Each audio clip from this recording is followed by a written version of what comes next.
आपका स्वागत है, स्वागतम। यं ब्रह्मा वरुणेन्द्र रुद्रमरुत स्तुन्वन्ति देव्यैस्तवै वेदैः साङ्गपदक्रमोपनिषदैः गायन्ति यं सामगा ध्यानावस्थिततद्गतेन मनसा पश्यन्ति यं योगिनो यस्यान्तं न विदुसुरासुरगणा देवाय तस्मै नमः। यस्यान्तं न विदुसुरासुरगणा देवाय तस्मै नमः। अध्यात्म विद्या से अनुराग और प्रेम रखने वाले समस्त धार्मिक सज्जन वृंद, ब्रह्म विद्या से अपने हृदय में अपार निष्ठा श्रद्धा भाव रखने वाली पूज्या मातृशक्ति, अध्यात्म विद्या के स्वाध्याय में सदा संलग्न रहने वाले समादरणीय पुरुषोत्तम शर्मा वानप्रस्थी जी, अध्यात्म विद्या का बिगुल बजाने वाले, अध्यात्म विद्या के प्रचार प्रसार में सदा निमग्न रहने वाले हमारे प्रिय भाई लखनलाल जी, कल श्वेताश्वतर उपनिषद के माध्यम से महर्षि श्वेताश्वतर के दिव्य उपदेश का श्रवण करने का हम सबको सौभाग्य प्राप्त हुआ था। और उस संबंध में मैंने आपसे निवेदन किया था कि उपनिषद भारतीय अध्यात्म विद्या के महान ग्रंथ हैं। उपनिषद शब्द का और उपनिषद साहित्य का हमारे जीवन के साथ बहुत गहनतम संबंध है। आज कुछ नवीन श्रोता भी हो सकते हैं कल के अपेक्षा, इसलिए उन नवीन श्रोताओं की भावना को ध्यान में रखते हुए मैं उपनिषद की महत्ता पर थोड़ी सी बात कह करके फिर आज छांदोग्य उपनिषद का एक आध्यात्मिक प्रसंग आपके सामने प्रस्तुत करूंगा। जब कोई हमसे ये प्रश्न करता है कि उपनिषद शब्द का शाब्दिक भाव क्या है, तो हमें ये विचार करना चाहिए, उपसामीप्येन नितराम सीदंती प्राप्नुवन्ति परम ब्रह्म या विद्या सा उपनिषद। उप का अर्थ है समीप। जब अध्यात्म विद्या का पिपासु साधक ब्रह्मनिष्ठ सदगुरु के पास जाकर के श्रद्धा भाव से बैठ करके और ब्रह्मचर्य व्रत को धारण करते हुए तप और नियम के साथ जिस अध्यात्म विद्या को प्राप्त करता है, वह अध्यात्म विद्या उपनिषद के नाम से संसार में प्रसिद्ध है। और यह उपनिषद का साहित्य और उसके प्रति श्रद्धावनत होने वाले हम भारतीय ऋषि मुनियों की तो दीर्घकालीन परंपरा है ही। आदि शंकराचार्य जी से लेकर के वर्तमान समय तक हजारों मनीषियों ने उपनिषदों को पढ़ा, चिंतन किया, मनन किया, उस पर अपने ग्रंथ लिखे। उपनिषदों पर पीएचडी करने वाले विद्वानों के भी ग्रंथ मेरे पास हैं और इस संबंध में बहुत अधिक स्वाध्याय चिंतन मनन जिन मनीषी विद्वानों ने किया है, उन भिन्न भिन्न आचार्यों के भिन्न भिन्न ग्रंथ भी उपनिषदों पर मेरे पास है और उन ग्रंथों को पढ़ने का सौभाग्य और एक सुअवसर मुझे जीवन में प्राप्त हुआ। इसलिए उपनिषदों की इस महान परंपरा का जब हम दिग्दर्शन करते हैं तो कल भी मैंने इस बात को कहा था कि उपनिषदों का एक बहुत बड़ा प्रभाव मानवीय जीवन में जो हुआ वो शाहजहां के पुत्र दारा शिकोह के रूप में हमें प्राप्त होता है। उसी का ज्येष्ठ भाई औरंगजेब कितना दुराचारी, अन्यायी और भारतीय संस्कृति को विध्वंस करने वाला, भारतीय परंपराओं को नष्ट करने वाला और हमारे सनातन धर्म के मंदिरों को तोड़ने वाला, हिंदुओं के मान सम्मान को अपमानित करने वाला, जनेऊ उतार करके ब्राह्मणों का अपमान करने वाला, ऐसा कठोर शासक हुआ। लेकिन उसी का भाई दारा शिकोह जब उपनिषद पढ़ता है, बनारस में ब्राह्मणों की शरण में बैठ करके उपनिषदों का अध्ययन करता है, तो उसके अंदर मानवता जीवंत होती है। उपनिषद पढ़ने के पश्चात व्यक्ति अध्यात्म के रंग में इतना रंग जाता है, फिर देश और पंथ का भाव भूल जाता है। फिर वो किस देश का निवासी है, वो उसका जन्म कहाँ हुआ है, ये सब भूल करके अध्यात्म विद्या में वो ऐसा रंग जाता है। सारी मानवता का, मानव धर्म का समावेश उसके जीवन में हमें प्रतिबिंबित होने लगता है। सर्वभूतेषु च आत्मानम, सारे प्राणी मात्र के प्रति सहृदय करुणा उसके जीवन में उदात्त गुणों का संचार हो जाता है। और इसका प्रभाव कल मैंने निवेदन किया था कि हम विदेशी विद्वानों की परंपरा को देखें तो ई रोअर ने 1848 में, प्रोफेसर मैक्समूलर ने 1874 में अंग्रेजी भाषा में उपनिषदों का अनुवाद किया। जर्मनी के विद्वान एफ मिशल ने 1882 में, ओ वेंकटलिंग ने 1879 में, पॉल ड्यूसन ने 1897 में उपनिषदों का जर्मन भाषा में अनुवाद किया। और उन विद्वानों के साथ साथ जो ईसाई धर्म को मानने वाले पादरी हैं, वे भी उपनिषदों को पढ़ते हैं, तो भारत की इस अध्यात्म विद्या की प्रशंसा खुले दिल से करते हैं, उसकी प्रशंसा के गीत गाते हैं। और भारतीय विद्वानों की परंपरा में हम राजा राममोहन राय से लेकर के गुरुवर रविन्द्रनाथ टैगोर, डॉक्टर सर्वपल्ली राधाकृष्णन और गोपालाचार्य, पंडित तुलसीराम, पंडित राजाराम, पंडित भीमसेन शर्मा, पूज्य स्वामी सत्यानंद जी, पूज्य स्वामी नारायण स्वामी जी, पूज्य स्वामी दर्शनानंद जी, पूज्य स्वामी ब्रह्ममुनि जी, डॉक्टर सत्यव्रत सिद्धांतालंकार जी, और वर्तमान समय के जो भिन्न भिन्न आर्य समाज के मानने वाले विद्वान या सनातन परंपरा के जो विद्वान हैं, चित्रकूट में रहने वाले पूज्य स्वामी रामभद्राचार्य जी महाराज, बड़े बड़े संतों ने, बनारस के रहने वाले हों, अयोध्या में रहने वाले हों, मथुरा में हों, हरिद्वार में हों, भारत के तपयपूत मनीषियों ने उपनिषदों पर बहुत मार्मिक व्याख्याएं लिखी हैं। और अध्यात्म विद्या पर शोध करने वाले शोधार्थियों ने उपनिषदों पर शोध कार्य भी किया है। ये मैंने कल आपसे चर्चा की थी श्वेता सूत्र उपनिषद के संबंध में। आज जिस उपनिषद पर हम विचार चिंतन करने जा रहे हैं वह उपनिषद छांदोग्य उपनिषद है। 11 उपनिषदों का स्वरूप हमें प्राप्त होता है। ईश केन कथा प्रश्न, मुंड मांडुक्य, तैतरीय, ऐत्रेय, छांदोग्य, वृहदारण्यक, श्वेता सूत्र तथा।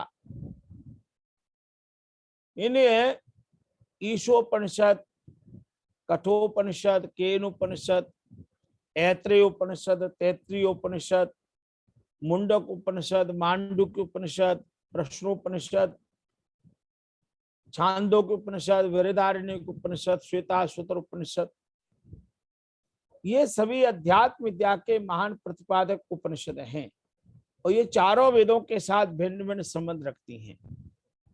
आज जिस उपनिषद पर हम चिंतन मनन करने के लिए यहाँ उपस्थित हैं, यह छांदोग्य उपनिषद सामवेद की कौथुम शाखा का एक ब्राह्मण, जिसे हम तांडीय महाब्राह्मण कहते हैं, उस तांडीय महाब्राह्मण में 40 अध्याय है और उसमें 1 से लेके 25 अध्याय पंचविंश ब्राह्मण कहलाते हैं। 26 से लेके 30 अध्याय षड्विंश ब्राह्मण कहलाते हैं और 31 से लेके 32 ये 2 अध्याय मंत्र ब्राह्मण कहलाते हैं और 33 से लेके 40 तक अध्याय छांदोग्य ब्राह्मण कहलाते हैं। इन्हीं 33 से 40 तक के अध्यायों का एक नाम छांदोग्य उपनिषद भी है। इस छांदोग्य उपनिषद की रचना का मूल स्वरूप क्या है, ये हमें यहाँ जान लेना चाहिए। इसका मूल संबंध सामवेद से है और इसका नाम छांदोग्य उपनिषद क्यों पड़ा, इसका नामकरण छांदोग्य उपनिषद क्यों है, उसके पीछे जब हम चिंतन मनन करते हैं, उसका जो दिव्य स्वरूप हमें जो प्राप्त होता है, तो कहा जाता है छंदांसी गायन्ति छांदोगाः तेषाम इयम उपनिषद छांदोग्य उपनिषद। अर्थात छंद सामवेद को कहते हैं और इस छंद विद्या का जो गायन करते हैं, उन गायन करने वालों को छंदोग कहते हैं और छंदों की जो गान विद्या है, जिस पर उन्होंने चिंतन मनन किया, उस उपनिषद का नाम छांदोग्य उपनिषद है। तो आपको 3 शब्द याद रखना चाहिए। एक शब्द है छंद, दूसरा शब्द है छंदोग और तीसरा शब्द है छांदोग्य। तो वेद का नाम सामवेद छंद है। वो सामवेद की ऋचाओं का सस्वर पाठ करने वाले वेद पाठी जो विद्वान हैं, उनको छंदोग कहते हैं। और छंदोग के द्वारा जिस उपनिषद को गाया गया, जिस उपनिषद की महिमा का वर्णन हुआ, जिसमें भगवान के दिव्य स्वरूप उद्गीत की दिव्य उपासना का गायन है, तो ऐसी गायन विद्या से परिपूर्ण भगवान के उद्गीत उपासना का दिव्य स्वरूप प्रस्तुत करने वाली उपनिषद छांदोग्य उपनिषद कहलाती है। अब छांदोग्य उपनिषद के जब हम स्वरूप को देखते हैं, तो इस उपनिषद में भगवान के एक दिव्य स्वरूप उद्गीत की उपासना का दिव्य वर्णन है। और जब हम इसकी उपासना का क्रम देखते हैं, तो उसको पढ़ करके हमारा मन गदगद हो जाता है। वहां से प्रारंभ किया गया। ये उपनिषद इतनी महत्वपूर्ण है, तो उसके आज 3 सूत्रों पर हम विचार करेंगे। इसका प्रथम सूत्र है ओम इत्येतदक्षरम उद्गीतम उपासीत ओम इति उद्गायति तस्य उपव्याख्यानम। ओम यह जो अक्षर है, जिसको उद्गीत कहते हैं, इसको हम श्रद्धा के साथ जब गायन करते हैं, तो ओम नाम तो आपने बार बार सुना है और ओम की व्याख्या भी सुनी है, ओम की महिमा का वर्णन भी आपने सुना है। और किसी समय यदि चाहेंगे तो ओम पर एक व्याख्यान आपको अलग से सुनाएंगे। ओम पर एक व्याख्यान प्रिय भाई लखनलाल जी मैंने लिखा है, उस पर एक लेख भी छपा साथ, वो लगभग 16 पेजों का है। उसमें चारों वेदों में ओम की महिमा, उपनिषदों में ओम की महिमा, भारतीय दर्शन में ओम की महिमा, भगवत गीता में ओम की महिमा, हमारे ऋषि मुनियों ने ओम पर जो भिन्न भिन्न चिंतन किया है वह, महाभारत में ओम की महिमा, वाल्मीकि रामायण में ओम की महिमा, जहां जहां शास्त्रों में ओम की महिमा का निरूपण है और सबको मैंने उस लेख में समाबद्ध किया है। तो ओम का ही एक नाम उद्गीत है। अब इस उद्गीत की हम चर्चा, इसकी उपासनाएं इस छांदोग्य उपनिषद का प्रमुख केंद्र है, प्रमुख भाग है। अब हम विचार करें उद्गीत शब्द कैसे बनता है, तो इसमें उद उपसर्ग है और गई शब्दे धातु से थक प्रत्यय करके शब्द बना उद्गीत। उद गई का हो गया गी और थक प्रत्यय का था, तो उद्गीत उच्च स्वर से गाया जाता है। उत माने उच्च स्वर से और गी का अर्थ है गायन करना। सारी सृष्टि, सारा ब्रह्मांड और ब्रह्मांड के सारे प्राणी अनवरत ओम की उद्गीत की उपासना कर रहे हैं। सूर्य भी अपनी पावन रश्मियों के द्वारा उद्गीत की उपासना करता है। चंद्रमा भी अपनी शीतल किरणों के द्वारा उद्गीत की उपासना कर रहा है। ये महान सागर अपनी लहराती हुई तरंगों के द्वारा मानो उद्गीत की महिमा को गा रहा है। उस उद्गीत ने हमें कितना सौंदर्य दिया है। ये विशाल पर्वतमालाएं, हिमाच्छादित पर्वतमालाएं, ऊंचे ऊंचे उनके शिखर, उनकी विशाल चोटियां उस उद्गीत की महिमा का गान गा रही हैं। और जब मयूर भी नृत्य करता है तो उस मोर के नृत्य में भी उद्गीत का एक भाव है ना। और वृक्ष भी जब लहलाते हैं, हवा चलती है, उनकी डालियां हिलती हैं, पत्ते हिलते हैं, ये हिलते हुए वृक्ष उद्गीत की उपासना कर रहे हैं। और जब अंतरिक्ष से मेघ गर्जना करते हैं और उनका जल बरसता है, तो गर्जना करते हुए बादल और बरसते हुए जल मान लो उद्गीत की महिमा गा रहे हैं। तो सारा ब्रह्मांड, कौन बोल रहा है बीच में? लखनलाल जी।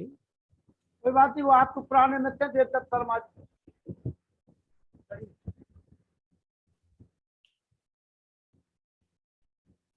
बोलिए बोलिए। धन्यवाद धन्यवाद। मैं आपसे निवेदन कर रहा था कि सारा ब्रह्मांड उद्गीत की गायन के द्वारा, उद्गीत की उपासना के द्वारा मान लो अपने उस परम प्रभु को, जिस प्रभु ने उनको वह स्वरूप दिया है, चाहे वह जड़ात्मक स्वरूप हो चाहे वह चेतन स्वरूप हो, तो जब उस उद्गीत की महिमा सूर्य, चंद्र, अंतरिक्ष, पृथ्वी, सागर, पर्वत, वृक्ष, वनस्पति, औषधि सब गा रहे हैं, तो उस उद्गीत ने दिव्य रचना तो हमारे इस मानव जीवन की है। तो सारा ब्रह्मांड गा रहा है, तो हम पिंड धारी प्राणी मानव भी उद्गीत की उपासना गाए। इसलिए छांदोग्य उपनिषद में ऋषि कहते हैं, आओ उस उद्गीत की महिमा को जानो। और उस उद्गीत की महिमा को बताते हुए ऋषि यहाँ एक बात कहते हैं। ऋषि ने कहा कि शतपथ ब्राह्मण में एक वचन प्राप्त होता है कि प्राण ही उद्गीत है।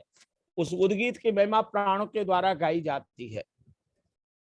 और वाणी गीत है, प्राण उत है। उस उत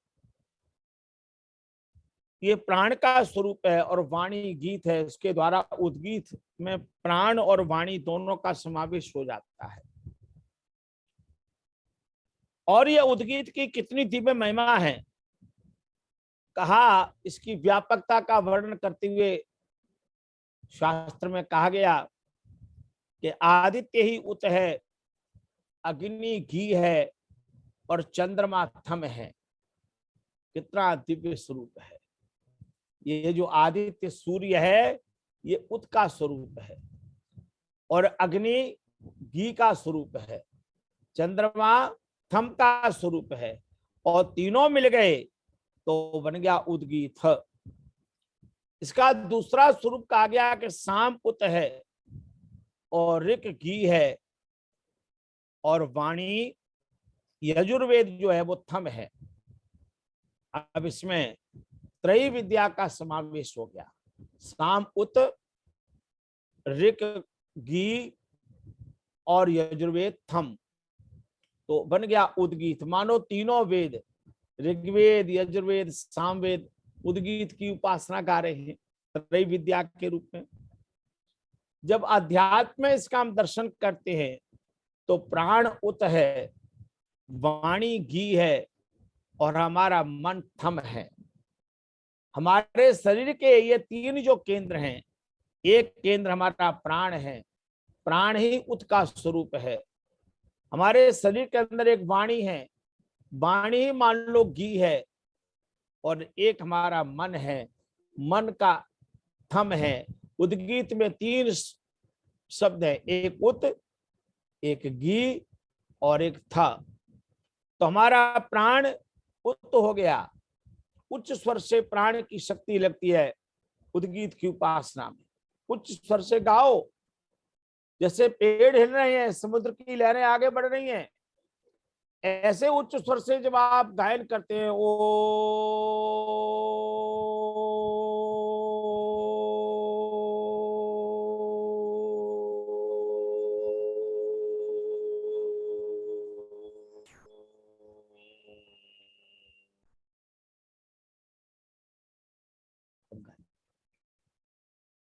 आपके प्राण और आपकी वाणी और आपका मन तीनों उसके गायन से परिपूर्ण हो गए। आहा, आनंद आ गया, आनंद आ गया। गाइए, प्रातः काल की वेला में गाओ, उद्गीत को अपने प्राण के साथ उसको जोड़ दो। तो ऋषि कहते हैं प्राण ही उत है, वाणी घी है और मन थम है। ये तीनों मिल गए तो बन गया उद्गीत। और अधिदेव रूप में देखें तो तैत्तिरीय ब्राह्मण में एक वचन आता है, प्रजापति को उद्गीत कहा गया है ना। और षड्विंश ब्राह्मण में एक स्वरूप प्राप्त होता है वृष्टि, ये उद्गीत का स्वरूप है। अब आइए, इस उद्गीत को 8वां रस कहा गया है। तो इससे पहले 7 रस क्या है, ये उद्गीत 8वां रस कैसे है? अब इस पर छांदोग्योपनिषद में बहुत सुंदर वर्णन आया।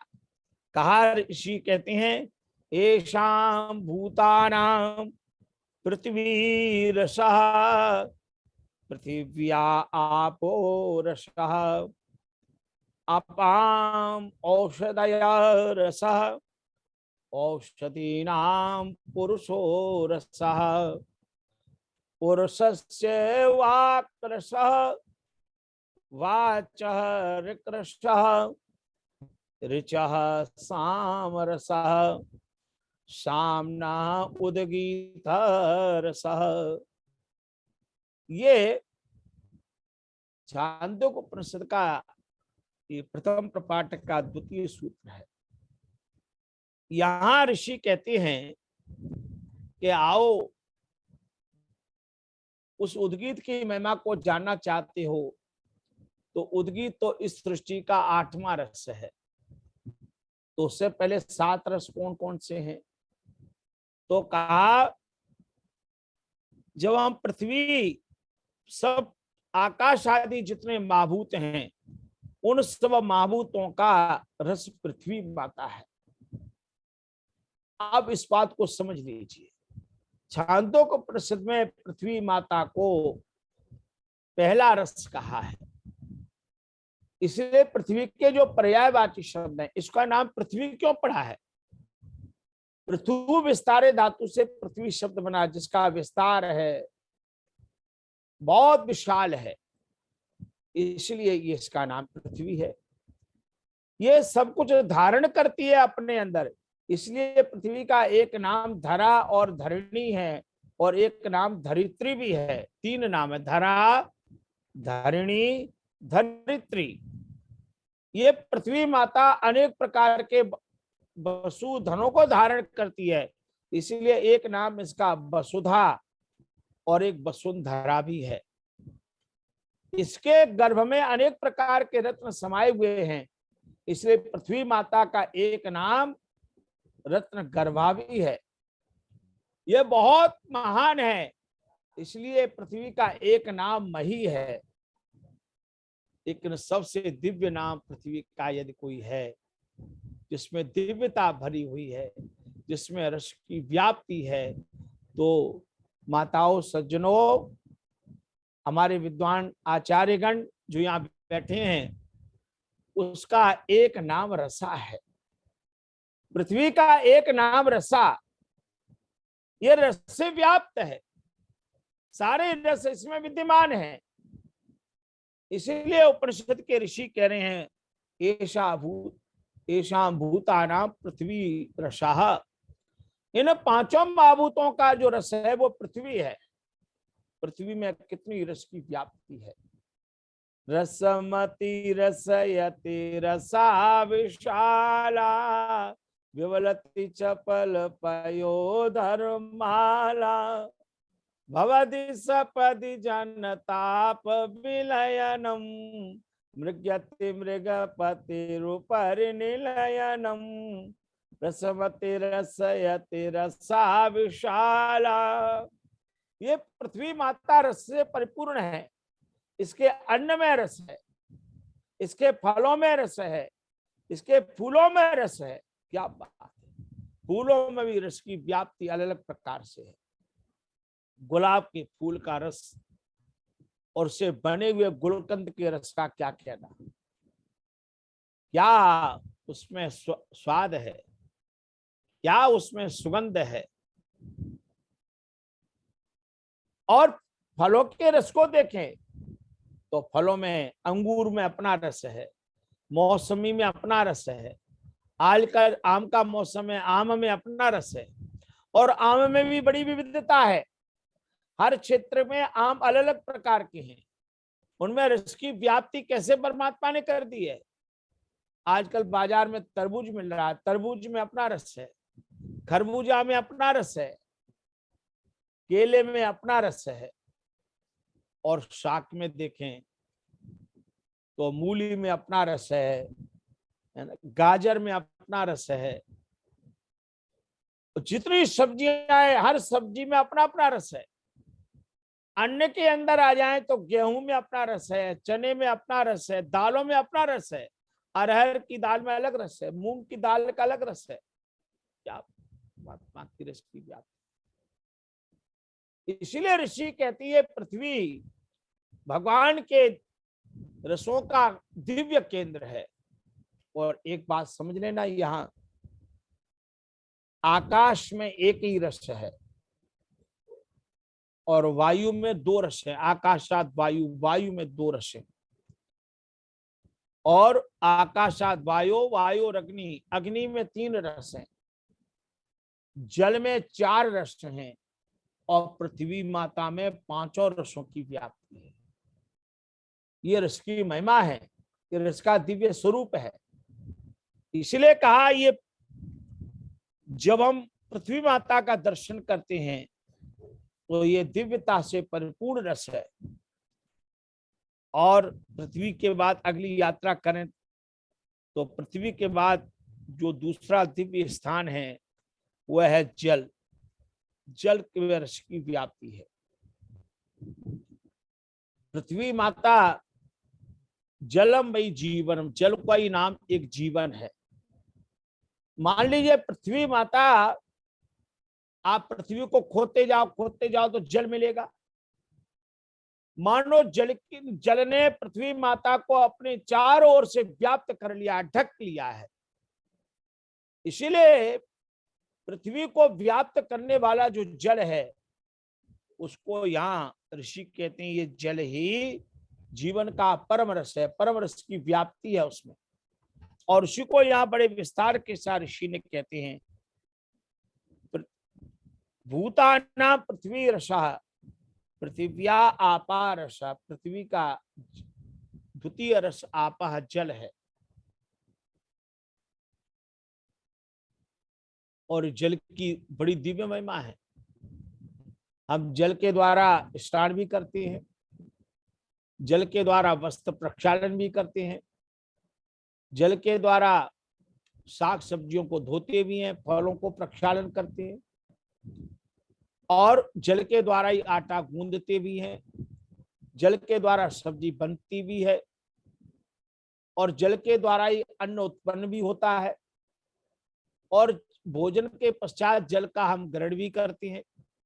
आप बताओ, जल हमारे जीवन के साथ कैसे जुड़ा हुआ है? खेतों में जल है, घर में जल है, पान करने में जल है, इसलिए जल का नाम जीवन है।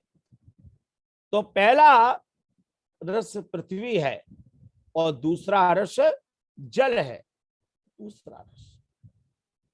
और जल के बाद जो तीसरा रस है, अपाम औषधया रसः। जल की व्याप्ति जहाँ है वो औषधियों में है। सब जगह जहाँ, औषधि का अर्थ ही है जो पका हुआ अन्न है ना, उन औषधियों में सब जगह जल की व्याप्ति है। जहाँ जहाँ औषधियां हैं, उन औषधियों में हमें जल का दर्शन होता है, देखते हैं।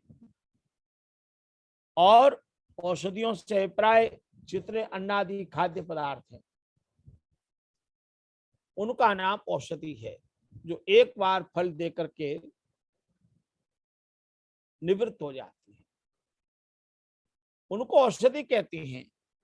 तो औषधियां बिना जल के नहीं हो सकती। किसी भी अन्न का निर्माण बिना जल के नहीं हो सकता। किसान को खेत में जल चाहिए, तभी अन्न की नैसर्गिक उत्पत्ति होती है। अन्न के उत्पादन में जल परम सहायक है। इसीलिए उपनिषद के ऋषि कह रहे हैं छांदोग्य उपनिषद में कि इस पृथ्वी पहला रस है, जल दूसरा रस है, औषधियां अन्नादि पदार्थ इस सृष्टि का तीसरा रस है। उनमें रस की व्याप्ति है। मान लो एक एक अन्न के दाने में रस समा गया है, उसमें जल भरा हुआ है। एक एक अन्न का दाना जल से ओतप्रोत है। जल ही उन अन्न का जीवन है। तो ये तीन हमने पढ़ लिए। पृथ्वी पहला रस है, जल दूसरा रस है, अन्न आदि पदार्थ जिनको औषधियां कहा गया वो तीसरा रस है। अब औषधि नाम पुरुषा रस है। ये औषधियों का रस पुरुष है। वृष्टेर अन्नम तथा प्रजाः, ये मैत्रायणी उपनिषद का वचन है। वृष्टि से अन्न और अन्न से प्रजा की उत्पत्ति होती है। इसी बात को भगवत गीता में भी कहा गया, अन्नाद् भवन्ति भूतानि पर्जन्यादन्न संभवा यज्ञात् भवति पर्जन्यः। तो अन्न की उत्पत्ति वृष्टि से होगी और अन्न से प्राणी उत्पन्न होते हैं। तो ये जो अन्न है, औषधि है, इस औषधि का रस कौन है? पुरुष है। उसी औषधियों से, उस अन्न के सेवन से छांदोग्य उपनिषद में एक वर्णन आता है कि जितना भी हम अन्न का सेवन करते हैं, वह अन्न शरीर में तीन भागों में बंट जाता है। अन्न का जो सूक्ष्म स्वरूप है, उससे हमारा मन को शक्ति प्राप्त होती है, और अन्न का जो मध्यम भाग है, उससे हमारा शरीर का मांस आदि तैयार होता है। मेदा पूरे शरीर के अंदर शक्ति का संचार होता है। और जब रस से निकल गया तो अन्न का जो तृतीय भाग है, उसी का नाम मल है। वो मल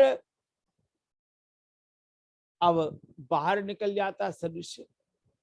ये प्रक्रिया हर समय चलती है। मैंने आयुर्वेद के एक जानकार वैद्य से एक दिन प्रश्न किया कि ये जो हम अन्न ग्रहण करते हैं, भोजन ग्रहण करते हैं, उस भोजन से रस की तैयार होने में और जो 7 धातुएं हैं शरीर की, इन 7 धातुओं के निर्माण में कितना समय लगता है? तो मुझे उन वैद्य जी ने बताया कि एक अन्न से एक धातु के निर्माण में 3 दिन का समय लगता है। और अन्न का सातवीं धातु के रूप में वीर्य है। तो आज हमने जो भोजन ग्रहण किया है उस भोजन के वीर्य के बढ़ने में 21 दिन की यात्रा है। आज हम जो भोजन ग्रहण कर रहे हैं 21 दिन के पश्चात उस भोजन से का जो सातवीं धातु है वीर्य, उसका निर्माण होता है। अब देखिए कितना इसकी दिव्य प्रक्रिया है, कितने दिन लगते हैं, भगवान की कैसी दिव्यतम शरीर में रचना है। इसलिए उपनिषद के ऋषि कहते हैं कि इस अन्न का, इस औषधि का जो एक स्वरूप है, एक दिव्य रस है, तो वह पुरुष है, हमारा शरीर है, चाहे स्त्री का शरीर हो या नर का शरीर हो। और इस पुरुष के अंदर अब 4 यात्राएं होंगी। पृथ्वी पहला रस, जल दूसरा रस, औषधियां तीसरा रस, और हमारे मानव शरीर की रचना चौथा रस है। अब शरीर हमारा है, इस शरीर को हम देख रहे हैं, ये पुरुष साक्षात चौथा रस है। इस शरीर के अंदर 5वां रस है, और उसको यहाँ ऋषि कहते हैं वह 5वां रस है वाक, वाणी। मनुष्य के जीवन में सबसे ज्यादा जहां रस की व्याप्ति है उसका नाम हमारी मुख में रसना है, उसका नाम रसना है। ये रसना जो वाणी है ये उच्चारण में परम सहायक है। और उस वाणी के भी 4 स्वरूप हैं, 4। एक परा, दूसरा पश्यंती, तीसरा मध्यमा और चौथा वैखरी। परा, पश्यंती, मध्यमा, वैखरी। परा वाणी आत्मा में रहती है, पश्यंती वाणी नाभि में रहती है, मध्यमा वाणी हृदय में रहती है, और वैखरी वाणी कंठ से लेके हमारे मुख और नासिका में निवास करती है। हम मनुष्य जितनी भी वाणी बोल रहे हैं, मैं जो वाणी बोल रहा हूं, आप जिस वाणी का द्वारा संसार में व्यवहार करते हैं, मानव जिस वाणी के द्वारा संसार में अपने विचारों का आदान प्रदान करता है, इस वाणी का नाम वैखरी वाणी है। मैंने दिल्ली विश्वविद्यालय में अपना जो शोध का कार्य किया, इन्हीं वाणी के 4 स्वरूपों पर मैंने अपना ग्रंथ लिखा कि वाणी के 4 स्वरूप क्या है और उनका साहित्य, व्याकरण और दर्शन में क्या प्रभाव है, उसका स्वरूप क्या है, व्याकरण में क्या स्वरूप है, दर्शन में क्या स्वरूप है, साहित्य में क्या स्वरूप है। इसलिए जब वाणी की हम चर्चा कर रहे हैं तो मानव जीवन का सार यदि कोई है तो वह हमारी वाणी है। और इसलिए नीतिकार ने एक बात कही, वाक् शतम न प्ररोहति। वाणी का घाव कभी भरता नहीं है। मनुष्य को अपनी वाणी का प्रयोग बहुत विचार के करना चाहिए। मनुष्य को अपनी वाणी का प्रयोग इतने दिव्य भाव से करना चाहिए कि वह अपने वाणी के द्वारा संसार को वश में कर सकता है। इसलिए भगवान श्री कृष्ण ने गीता में वाणी का तप कहा, अनुद्वेग करम वाक्यम सत्यम प्रियम हितम चयत स्वाध्यायाभ्यसनम चैव वाङ्मयम तप उच्यते।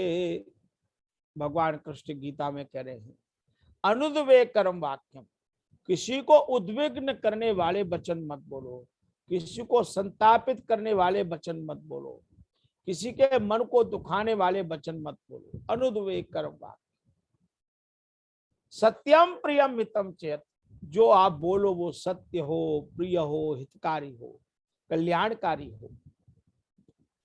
और वेदादि ग्रंथों का अपनी वाणी के द्वारा स्वाध्याय करना वाणी का तप है। स्वाध्यायाभ्यसनम, स्वाध्याय का अभ्यास। आप दुनिया को यदि अपने बस में करना चाहते हो तो उसका एक साधन भगवान ने हमें दिया है, वह है हमारी वाणी। हमारे भारत के यशस्वी प्रधानमंत्री स्वर्गीय अटल बिहारी वाजपेयी जी के पास वाणी की कला थी, वो वाणी के धनी थे।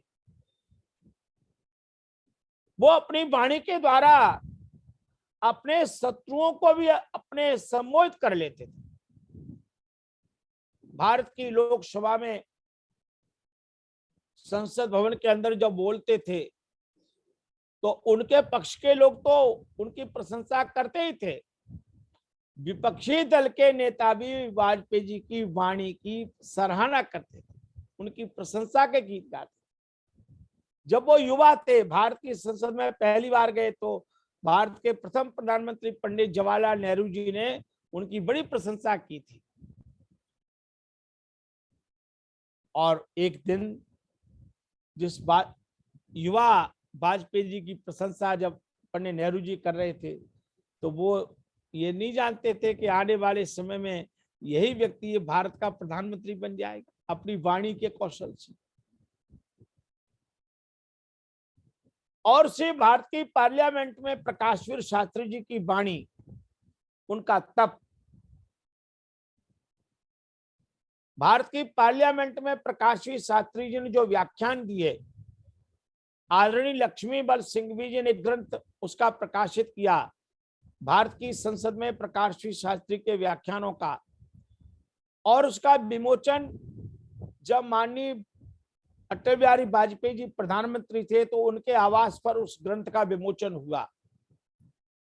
और मुझे उस समारोह में वहां उपस्थित रहने का सौभाग्य प्राप्त हुआ। जिस दिन माननीय प्रधानमंत्री वाजपेयी जी अपने प्रधानमंत्री निवास पर उस ग्रंथ का विमोचन कर रहे थे, तो वहां मैं भी विराजमान था।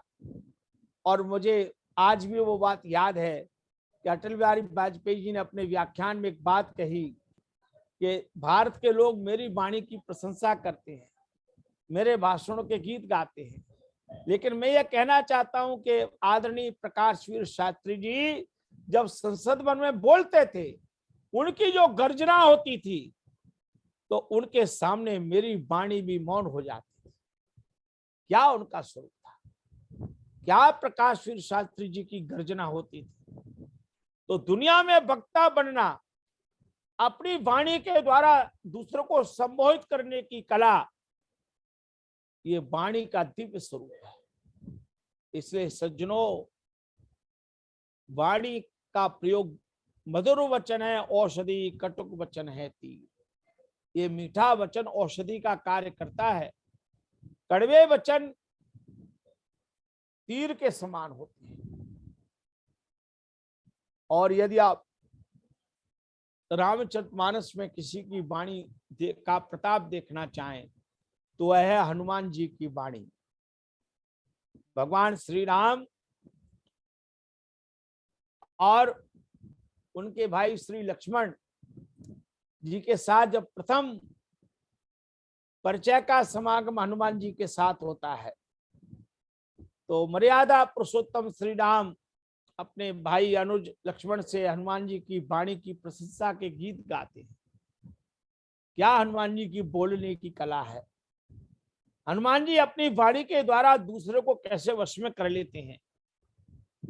इसलिए भाई लखनलाल जी, हनुमान जी के इन्हीं गुणों के कारण से जब सुग्रीव को बुला करके उन्होंने चारों दिशाओं में जाने वाले, पूर्व पश्चिम उत्तर दक्षिण में जाने वाले जो विभिन्न दल थे, उसमें दक्षिण की ओर जाने वाला जो दल था, जिसमें अंगद भी थे, जामवान भी थे, हनुमान जी थे, तो भगवान श्री राम ने हनुमान जी को सीता जी को देने वाली वह अंगूठी दी जिस पर राम लिखा है। सोचिए, तो राम जी को कैसे मालूम था कि हनुमान जी सीता जी तक पहुंच जाएंगे, बाकी किसी दल को क्यों नहीं दी। इससे पता लगता है कि हनुमान जी की वीरता, हनुमान जी का वाक कौशल, बोलना कैसे है, ये उनके पास बहुत बड़ी शक्ति थी। दुनिया में वो व्यक्ति विजय प्राप्त कर सकता है जिसके पास वाणी का धन है। इसलिए उपनिषद के ऋषि कहते हैं, पृथ्वी पहला रस है, जल दूसरा रस है, औषधियां तीसरा रस है, पुरुष का ये जो शरीर है, हमारा शरीर, ये चौथा रस है, और इस शरीर के अंदर सर्वोत्तम यदि कोई रस है तो वाणी का रस है, वाणी का रस। अब इस पांचवें रस के बाद छठे रस की ओर चले तो इस वाणी के रस से भी एक और दिव्यतम रस क्या है? 5 मिनट शेष बचे हैं जी। और वो ऋषि कहते हैं वो रस है, छठा रस है, विषय रस का है ऋक रस, ऋचाओं का गान।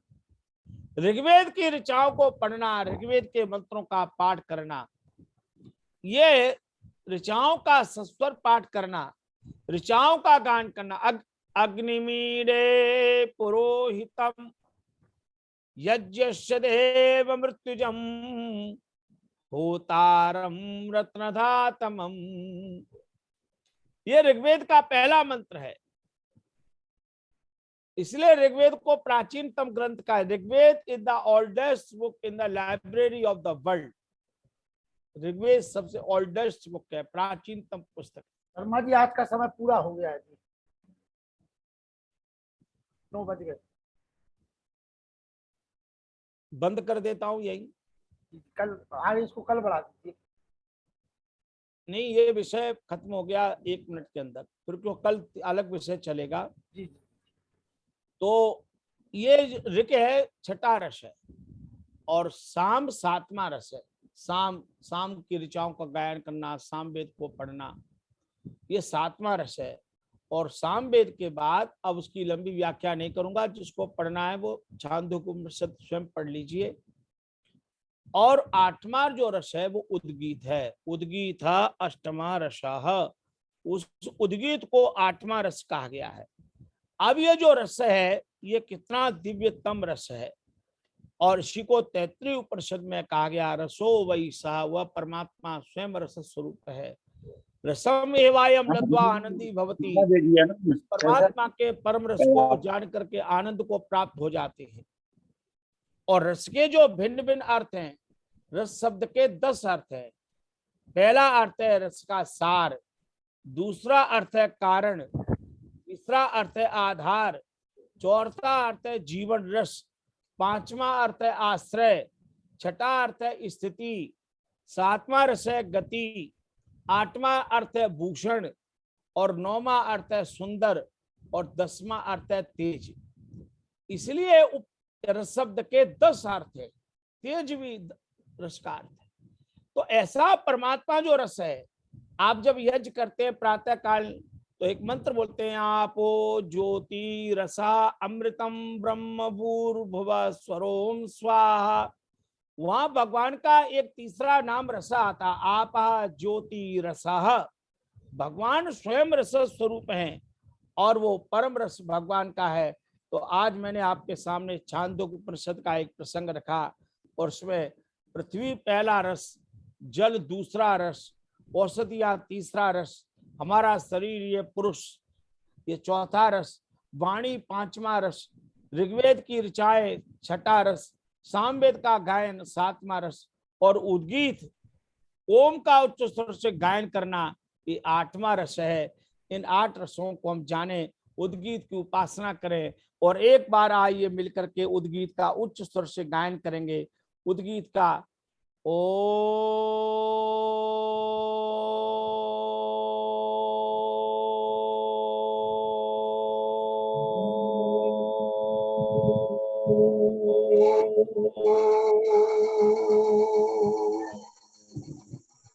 ओम शांति शांति शांति। माननीय शर्मा जी ज्ञानमाला के अंतर्गत अलग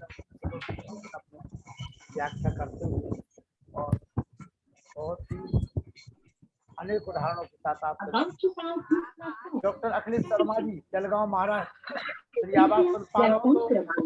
डॉक्टर अखिलेश शर्मा जी मैं रेलवे स्टेशन पर बैठा हूँ कोई और शुभकामनाएं या बाकी की बस मेरी हार्दिक शुभकामनाएं हैं। वाणी तो ऐसा विषय है जो आचार्य चंद्रशेखर जी प्रकट कर रहे थे। मैं हमेशा अपने छात्रों को भी बताते रहता हूँ कि वाणी जो है वो 8 प्रकार से बोली जानी चाहिए और कम से कम 6 प्रकार तो उसके होते ही हैं।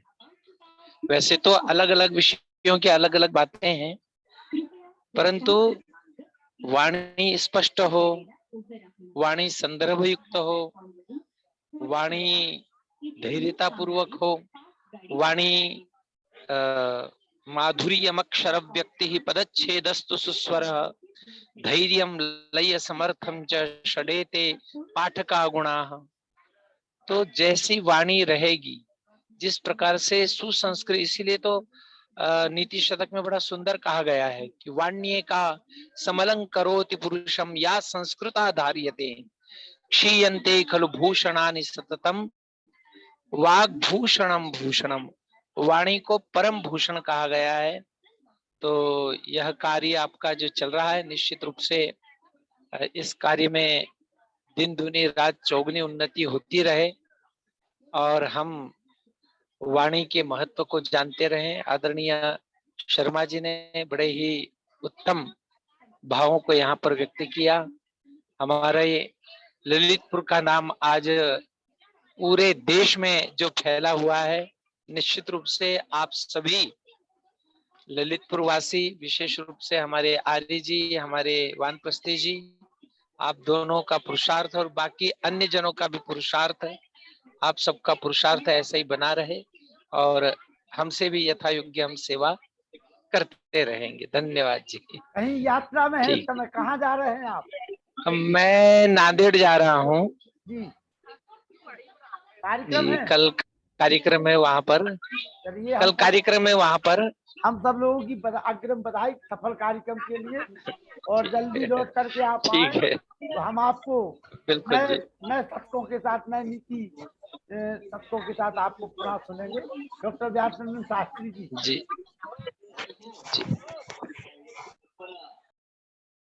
डॉक्टर व्यासनंदन शास्त्री जी, व्यासनंदन शास्त्री जी। ओम ओम जी, ओम जी। ओम कितने मिनट, कितनी देर? 5 मिनट। 5 मिनट। अच्छा। ओम वेदाहमेतं पुरुषं महान्तं आदित्यवर्णं तमसः परस्तात् तमेव विदित्वा मृत्युमेति नान्यः पन्था विद्यते अयनाय। ओम शांति शांति शांति।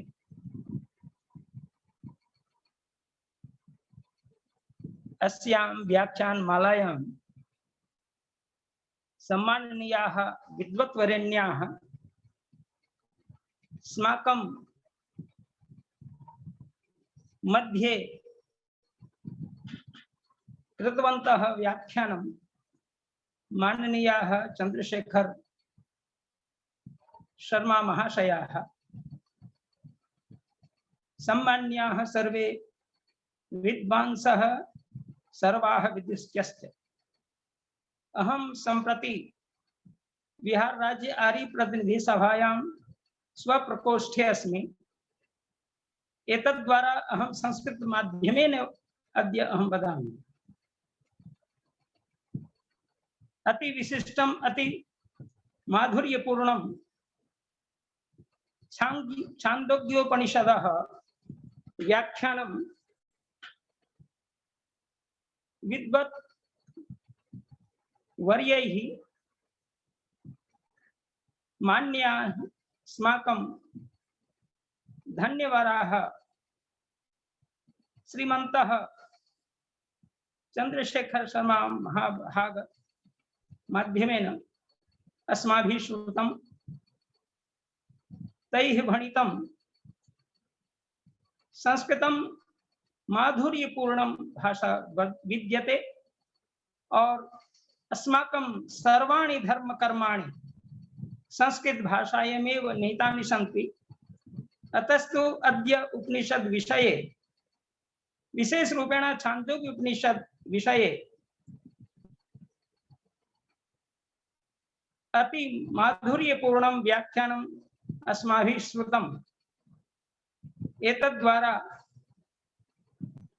अद्य सामवेद माध्यमेन, ऋग्वेद माध्यमेन, यजुर्वेद माध्यमेन एव त्रैविद्या इति विषये अस्माभिः उपनिषद प्रसंगेन श्रुतम्। एतद्द्वारा धन्यवादाः भवन्तः व्याख्यानकर्तारः आचार्य वर्याः आदरणीयाः चंद्रशेखर शर्मा महाभागाः। एतद्द्वारा उपनिषद इति वाक्यं यदि अहं वच्मि तर्हि उपनिषद उपनिषदति सर्वान् अनर्थकर संसार विनाशयति, संसार कारणभूताम् अविद्यां च शिथिलयति, ब्रह्म च गम्यति इति सा उपनिषद। एतद्द्वारा 11 उपनिषदः वर्तन्ते। उपनिषद एव अस्माकं संस्कृत वाङ्मये अंतिम भाग रूपेण वर्तते। सर्वप्रथमं संहिता भागः, तदुपरान्तं ब्राह्मण ग्रन्थाः विद्यन्ते, ब्राह्मणानि। तृतीय भागः आरण्यक ग्रन्थाः एवं अंतिमे भागः उपनिषद ग्रन्थाः एव। तद्वारा उपनिषद एव अस्माकं वेदांत ग्रन्थाः विद्यन्ते। अद्य अति माधुर्यपूर्णम् अति विशिष्टं व्याख्यानम् अस्माभिः श्रुतम्। एतद्द्वारा समयः मम सञ्जातः। अहं स्ववक्तव्यम् अस्मिन्नेव समये विरामं ददामि। ओम इति उक्त्वा विरमामि। नमो नमः, नमो नमः, नमो नमः। विशिष्टं व्याख्यानं तु भवतामेव सञ्जातम्। आदरणीय बिहार राज्य प्रतिनिधि सभायाः शास्त्री वर्याः यत् प्रदत्तं, यतोहि संस्कृत भाषायां प्रथमतः एव केनापि अस्मिन् कार्यक्रमे उक्तं स्यात् इति अहं चिन्तये। तर्हि एतद् अतीव समीचीनम् अस्ति, अतीव उत्तमम् अस्ति। अधुना कालिदास दिनम् आगच्छति, तर्हि कालिदास दिन विषये अपि जनाः यदि संस्कृत मध्ये एव एकं व्याख्यानं सञ्जायेत तर्हि बहु उत्तमं भविष्यति। चलतु। नमो नमः, नमो नमः आचार्य प्रवरः। नमो नमः, नमो नमः। आम्। ओम एकं व्याख्यानं कालिदास दिने संस्कृत भाषायामेव भवेत्। आम्। देवदत्त शर्मा अयं बोलन्ति, देवदत्त शर्मा बोलन्ति। सम्यक् अस्ति, सम्यक् अस्ति। किञ्चित् किञ्चित् वदतु संस्कृतं। देवदत्त शर्मा, शर्मा जी आइए, संस्कृत का राज्य आने वाला है, आइए। चलिए। अनिल नरोला जी, आज संस्कृत में बोलना पड़ेगा, आइए। संस्कृत कभी बोला नहीं अभी तक संस्कृत में। तो अपने जो आर्य समाज के मंत्र वगैरह है वही हमें याद है, वही बोलते हैं। नहीं, आज अब ये बताना पड़ेगा कि आज का व्याख्यान कैसा लगा। संस्कृत में बोलिए, क्योंकि आज डॉक्टर अखिलेश शर्मा जी भी जुड़े हुए हैं। नहीं जानोगे तो सिखाएंगे वो आपको। अच्छा, चलो अब तो फिर सीखना पड़ेगा संस्कृत को भी। आज बड़ा एक अच्छा मैंने मैसेज पढ़ा, उसमें लिखा हुआ था कि जब भी ये जनगणना हो रही है तो नई जनगणना में जब जनगणना अधिकारी आपके पास आए और वो आपसे पूछे कि कौन कौन सी भाषाएं आप जानते हैं, तो उसमें आप हिंदी, अंग्रेजी, उर्दू, पंजाबी, संस्कृत जरूर लिखवाएं।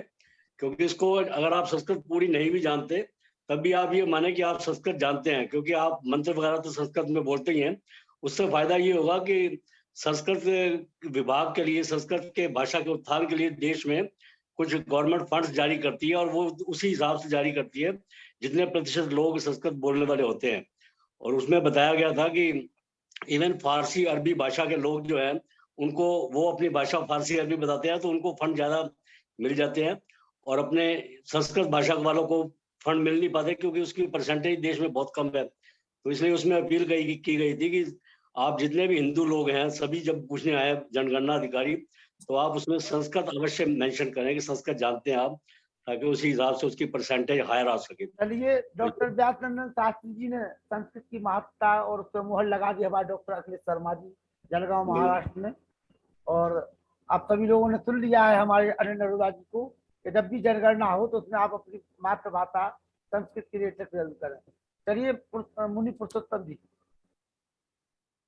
मुनि जी आइए आइए आइए, खुला है बंद हो जाएगा फिर तो। ओम जी आइए, संस्कृत में आइए, संस्कृत में। हमारे को संस्कृत में क्या बोलते हैं? हमारे को माननीय व्यासनंदन शास्त्री जी, ये शैली को हमारे सम्मानीय चंद्रशेखर शर्मा जी के संस्कृत में बोलिए उन्होंने व्याख्यान दिया है। मुनि जी संस्कृत में बोलिए। हाँ, आप पहले संस्कृत में प्रश्न करिए, आप बताइए कि संस्कृत में बोलिए, वो संस्कृत से ही बोलिए आप। संस्कृत बदामी। हाँ, आप बोलिए तो पूरी तरह से, फिर आप पूछना। तो ठीक है, चलो कोई बात नहीं। चलो सम्मानीय लखनलाल जी, संस्कृत के द्वारा जो उद्बोधन दिया गया है उसको आप संस्कृत में ही पूछिए विद्वानों से, दूसरे लोगों से। चलिए आगे बढ़ाइए। हमारा एक आज का विषय है सम्मान के साथ में आचार्य चंद्रशेखर शर्मा जी, डॉक्टर व्यासनंदन शास्त्री जी, और जो अभी चलते चलते मार्ग में अपना मार्ग सस्त करते हुए भी हमें बीच में मिल गए हैं, ऐसे हमारे आचार्य अखिलेश शर्मा जी, आपको भी सादर नमस्ते। और अरुला जी, आज मैं देख रहा हूँ कि आज माता चंद्रकांता जी नहीं है क्या? आज नहीं है, वो अभी नहीं है। हाँ है, नहीं हुआ। सम्मानीय वेद प्रकाश जी, विमलेश कुमार जी, और मैं जिनको नहीं देख पा रहा हूँ उनको सभी को सादर नमस्ते करते हुए आज का व्याख्यान एताम भूतानाम पृथ्वी रसा, और अंतिम रस बताया गया है उद्गीतो साम उद्गीतो। सामवेद में जो उद्गीत गान है उसके ऊपर बहुत अच्छा व्याख्यान, लंबा विषय लेकर के हमारे सम्मानीय चंद्रशेखर शर्मा जी ने हमारे बीच में रखा हुआ है। और एक ध्यान बिंदु का एक वो मिलता है, ओमकार यो न जानाति ब्राह्मण न भवति। जो ओमकार के सब उसको रस को नहीं जान पा रहा है, वो ब्रह्म को कैसे जान पाएगा? इसी बात को कठोपनिषद भी हमारा कहता है कि ये एकाक्षर जो है वो सभी रसों का रस है। इसको अगर हम जानते हैं, इसको हम गायन रूप में करते हैं या पद रूप में, गद्य रूप में, तो हमारा जीवन सार्थ है।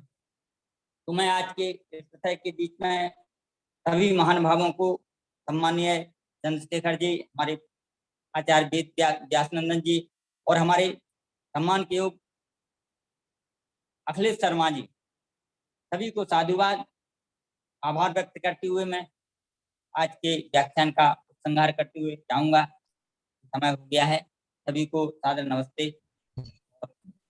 जयपाल सिंह बुंदेला जी, कैसा लगा कार्यक्रम? जयपाल जी बोलिए। बहुत अच्छा लगा, सब आज का कार्यक्रम बहुत अच्छा लगा, और हमारी मातृभाषा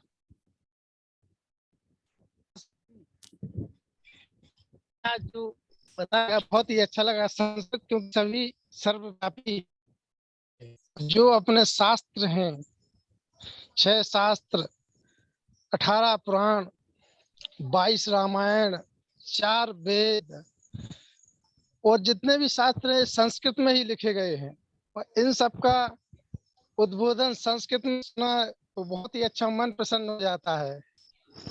और संस्कृत ही हमारी मातृभाषा है, सभी भाषाओं की जननी है। तो बहुत ही अच्छा लगा आज का कार्यक्रम। शांति पाठ वेद प्रकाश शर्मा जी पोतों को लेकर के आ जाएंगे। हाँ चलो बोलो।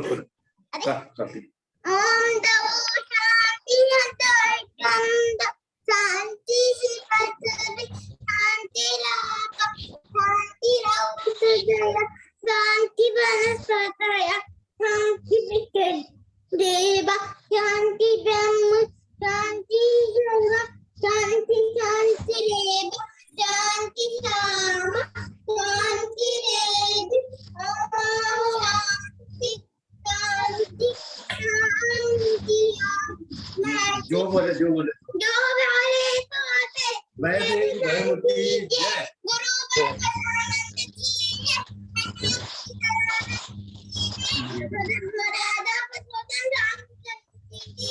जो देता है संगति दे बाला माला दे गौ माता की रक्षा हो पाए, दम मजाता रहता है वेद की ज्योति जलती है, बेटी धोती रहती है ओम का झंडा ऊंचा रहे।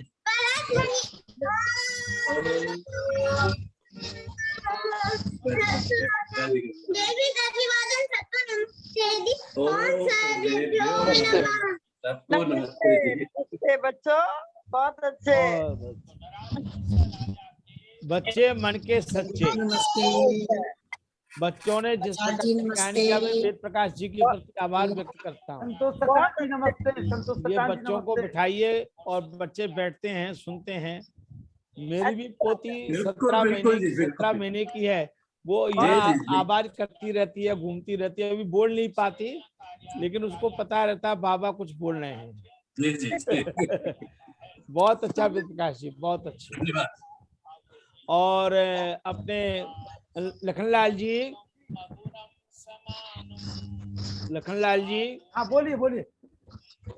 जो लोग संस्कृत सीखना चाहें तो जो अंग्रेजी का जितना ग्रामर है, उसके जो जितने टेंस हैं, present tense, past tense, future tense, उसके present indefinite, present continuous, present perfect, present perfect continuous, उस सब का मैंने संस्कृत में अनुवाद कर दिया है। अरे वाह तो जो व्यक्ति एक साथ एक वाक्य हिंदी में है, हिंदी से संस्कृत है, संस्कृत से अंग्रेजी है, दोनों भाषाओं का ग्रामर एक साथ है, हमारे पास इतनी सारी है, इनके पास तो इतनी सारी। तो मैं आपको भेज दूंगा। आप वो लिंक सबको भेज देना। सब अपने घर में बैठे बैठे संस्कृत, हिंदी और अंग्रेजी का ग्रामर एक साथ पढ़ सकते हैं।